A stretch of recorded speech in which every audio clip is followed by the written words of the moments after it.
Hey guys, welcome back to the Saints TV YouTube channel. Happy New Year, by the way. Welcome to 2024. In this video, we're just going to be talking about exactly that. What is in store for St Kilda in 2024? And to kick it off, I did put out a tweet the other day. What's a pass mark for St Kilda in 2024? Put yours in the comments. I'd love to hear them. What is a pass mark for you for St Kilda in 2024? It's funny. A lot of people you'd think it was just a very obvious thing. Obviously, flag, all right? Let's just put that aside. Flag is default for every bloody club. That's what you want to win. That's the goal at the end of the day, right? That's what you do everything for. But realistically, what is your pass mark? What's going to be like, yep, that was a successful year. Obviously, year just gone. Just making finals was a pass mark. It really was, because we didn't expect to do that straight away under Ross. But going into 2024, has the level of expectation changed a little bit based on what's happened, based on the players that we're going to get back, hopefully less injuries, the development of youngsters, maybe some senior boys that return that could be a surprise packet like a Zach Jones, Jack Steele getting back to form, Dougal Howard improving at fullback. There's a lot of different things in our favour that could make us even better in 2024. But this is what the fans on Twitter said was their pass mark for 2024. It's contextual depending on how well other teams improve. Minimum, top 8, pass mark, top 6. Genuine chance, top 4. I'm aiming high, prelim, regardless of what half of the 8 we finish. Anything less is a fail. So we could finish 8th and win, one final, and that's a fail for this person. That's massive. This person said finals, 5 to 8 finish would be great. But we are in a logjam with about 8 teams fighting for these 4 spots. If Ross and the coaches can pump games into our young guns with an eye to a serious shot in 25 and 26, that's realistic. With a good run with injuries just outside top 4 by percentage. Wow. I'll be very happy with a big improvement on forward 50 entries and conversion rate. Top 5 finish and 1 or maybe 2 finals wins would be great. Here's a different one. Top 10 for me is their expectation. Win a final and be in it for a prelim spot the following week. Win a final, top 6 and a finals win. Make finals again, sign Pooh on a decent extension and trade in Hugh McCluggage. That's a pretty good one. A pass mark is fixing up the areas of our game which are costing us forward 50 entry efficiency, shot efficiency and not conceding runs of goals. If we can manage to improve here, the results will come. 10 wins, that's their goal. Premiership and debt-free. I'm pretty sure if we win the Premiership, we're going to be debt-free and probably blossoming. We'll be killing it in the merch department. I think we were 3rd this year behind Collingwood and Carlton. I mean, there's a bit of variety there, but you could tell there's definitely a focus on finals, which is great. It's great to have that sort of expectation, and so we should after the season that we had. And I know that a lot of the experts are tipping us to be the one team to come out because every year, statistically, there's a couple of teams that drop out. There's a couple of teams that come in, and there's some good teams on the out. Like, Adelaide could make it. Geelong can bounce back. There's some teams, the Bulldogs. There's teams there that you could justify getting into the top 8. But I think we'll be a bit more resilient in maintaining that spot than what people think. We'll go through a couple of more.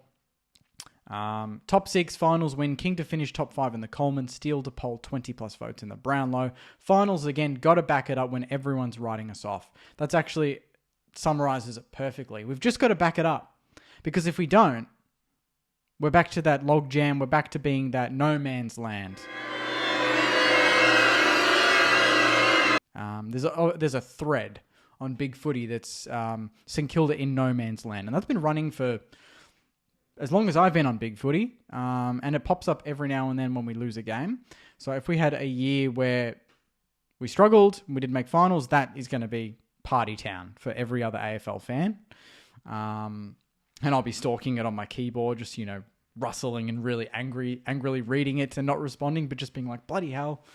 But if we bounce back and we respond and we defy the odds again, then, and only then, I think will teams and supporters and experts start really noticing us and taking us seriously. And especially, not only if we just bounce back and make finals, but if we win a final, that would be massive. Just winning a final. And to be honest, I haven't talked about my pass mark. win a final. Win a final. I think that, to me, is the bare minimum. I think, obviously, making finals is great, but you want to make finals. You want to bloody win finals. And we made finals last year, and we didn't win one.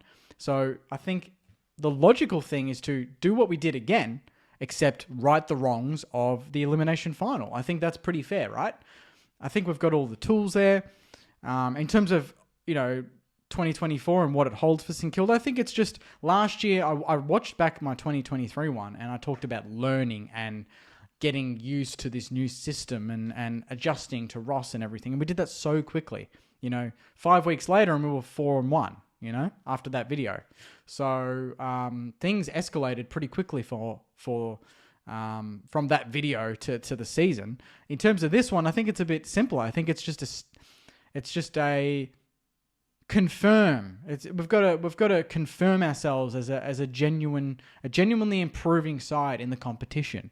I think it would be a shock, honestly, if we went from what we did last year and the hope that we've built up to then doing the opposite. I think we need to at least do the same or improve on a few things. And like what people said, make finals and improve on kicking bigger scores. That'd be great. Making finals and improving midfield minutes for Pooh and Windy and Owens. There's things like that we can take what we did last year. There's a massive foundation there. There's a really strong foundation on things that we did right. And there's only a couple of things that you're like, damn it, we did those things wrong.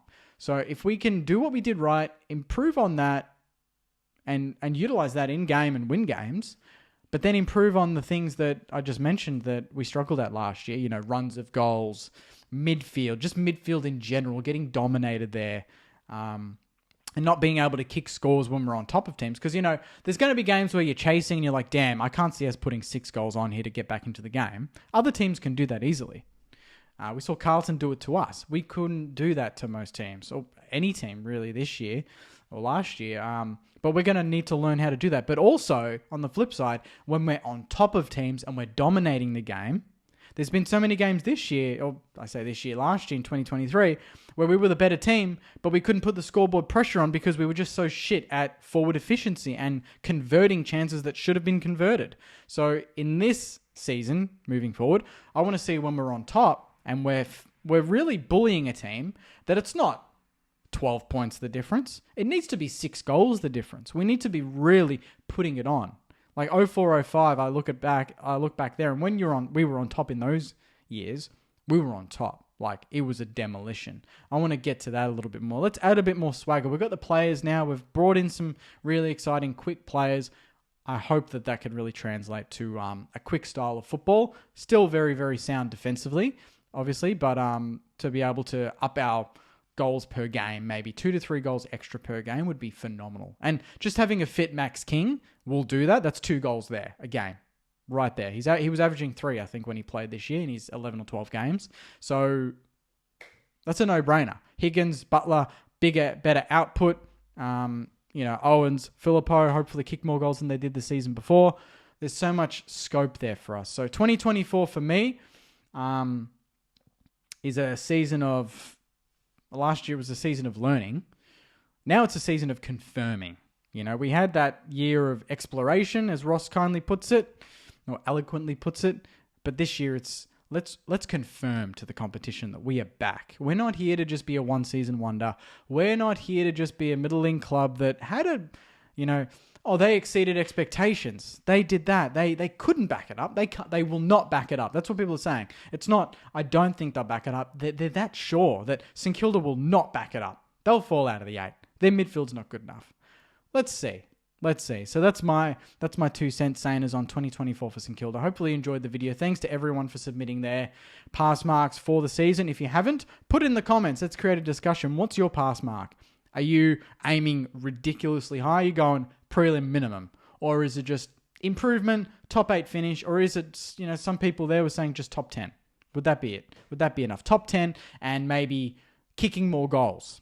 Maybe we leak more goals, but maybe you want us to kick bigger scores and be a bit more exciting. But that might be to the detriment of maybe the win-loss bracket. Because Ross is all about maybe not the most exciting style, but win more games? Or would you sacrifice 1 or 2 wins a year to kick another 4 or 5 goals a game per year? I don't know. Maybe some people would be interested in that. So I'll wrap it up there, Saners. Thank you very much for watching. Hopefully enjoying your holidays and the start of 2024. There'll be plenty more content to come, but in the meantime, please comment your thoughts, like the video, and most importantly, subscribe. We're only 1,000 subs off 10,000. Can you believe? This time last year, I think we're on 4 or 5. So it's growing quick. If you're watching this, there's about 60% of you that watch these videos and haven't subscribed.